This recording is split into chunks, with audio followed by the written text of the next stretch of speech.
The beaches in Florida have now officially reopened. And if anyone is laboring under the delusion that Floridians are ever going to go back to any kind of phase 2 or phase 1 or restriction, you can think again. See, fool me once, shame on you. Fool me twice, shame on me. And that's what this was. It was a giant nothing burger, and everybody decided to err on the side of caution and believe all of the make-believe channels here on YouTube and everywhere else that said Armageddon was on its way. Millions would be dead. At least hundreds of thousands. Never again. Never again. Not here. Too many people suffered. Too many people paid the price. Now, I know what you're looking at doesn't seem like it's some huge thrust of people, but trust me, for 5:30, 6 o'clock on a Friday, this is quite a few people. In fact, here's a better picture. The camera that you were looking at was at the top of this building in your upper left. This is what it looked like about an hour, hour and a half ago.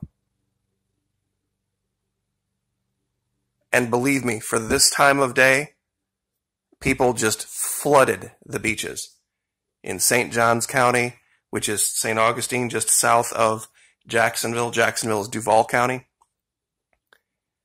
We aren't going back under any circumstances. I don't care if they say there's a spike. Too bad. At this point, based on all of the input I'm getting from people from all the way from Neptune Beach, Atlantic Beach, all the way down through here, Flagler County, never again. Once they reopen stuff, to try to reclose it, that's going to be a lot more difficult challenge. Because we trusted the first time. And I think that's human nature. Never again. This is another thing, and I'm going to keep reiterating it. It's not hard to social distance and stay inside when the weather is crap, like it has been for the last 2 months up north. This time of year in Florida, the weather is perfect. Maybe mid-80s during the day, 80, 81, 82, clear skies. Gets down to maybe 60 at night. It's perfect. By the time summer hits, it's brutal. You know, it gets 100, 110 degrees and 70% humidity, and it's being out here is not really all that pleasant. See, this was the time that most Floridians would take advantage of the beaches. That's why a lot of spring breakers come down during the spring, because the weather is just picture perfect. That's when you have a problem.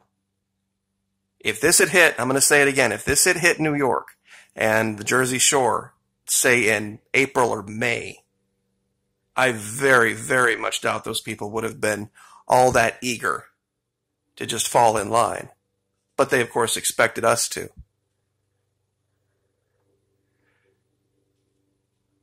These restaurants, and this is going to be the dirty secret. These restaurants are going to find a way to open up. They're going to find a way, especially the ones, if you drive down A1A through Florida, there's all these little tiny mom and pop shop places where you can just stop off and park the car and grab something with an umbrella in the top of it, you know, something that's got some coconut or some pineapple. You can walk across the street and wade out knee deep. It's just part of, you know, Florida. And there's just not enough authority, enough police to stop this. It's just not going to, and they're not going to want to stop it because they live here too. See, we don't see them, and that's another thing too. We don't see them as our enemy. We see them as our neighbors. It's one of the reasons that I have said that in a true shit hits the fan situation, Florida would be one of the places to be. Because there isn't this enmity. There isn't this angst between the civilian population and the authorities. Because this is a very freedom-based state. We are a very live and let live kind of state. Yes, we do have a lot of prisons, but We also have a lot more per capita organized crime that comes through Florida, and that has a lot to do with Colombia. Another thing for another day.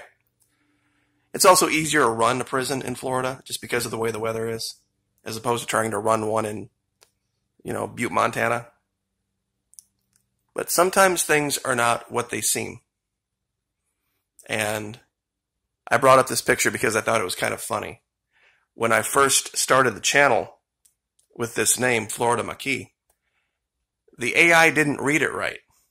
And all of a sudden, I started getting these messages and communications from Corsica in Italy. You see, Florida Maquis is a kind of cheese that you can only buy, apparently, off this little island. It's fairly expensive. And it was reading it wrong. It didn't understand who the Maquis were, at least in our context, who they were. From World War II and then from Star Trek fame. And, my being in Florida, they just misread the name. And I've thought about ordering some of this just to see if it's any good. Fleur du Maquis. So you can't make this kind of stuff up. So I wonder if that might be part of the reason that in this channel's early life, why it kind of flew under the radar as far as a truther, quote-unquote truther channel, because the AI wasn't reading it that way. So just to give you real quick, for those of you that aren't familiar with Florida, here's Jacksonville. Just under 1 million people live in Jacksonville. Here's Jacksonville Beach, Atlantic Beach right here. Funny thing, these beaches are actually their own cities. They have their own mayors. There's a mayor of Jacksonville Beach and there is a mayor of Jacksonville. So they are their own thing. And then as you get farther south, there's Ponte Vedra. This is where the governor of Florida lives.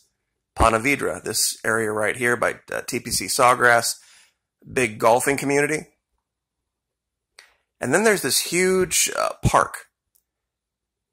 Here's A1A right here, and 95 is, where's 95?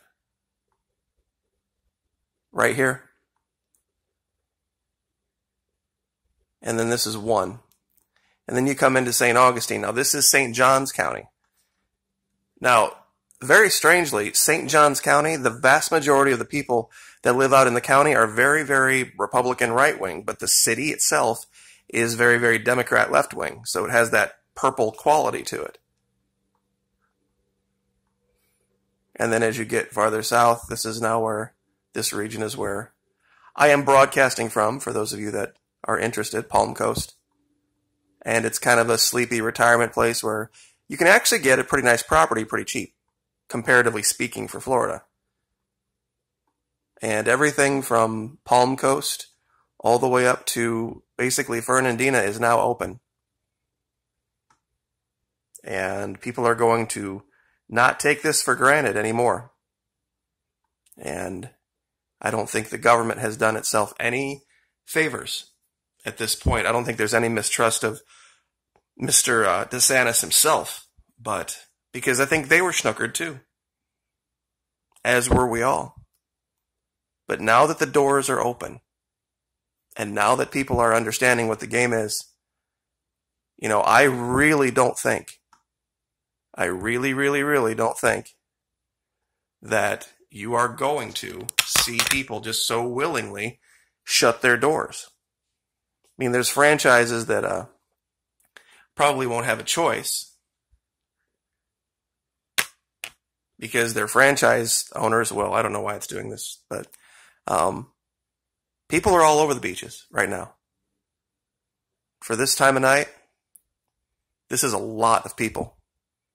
And I think tomorrow morning when they open up for the morning session, there's going to be a huge, huge crush of people that hit these beaches, especially in St. Johns County.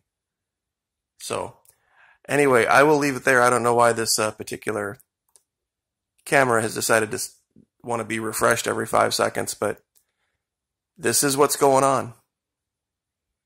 People in Florida have just absolutely flooded the beaches, and we're not looking back. So I guess I'll just leave it there.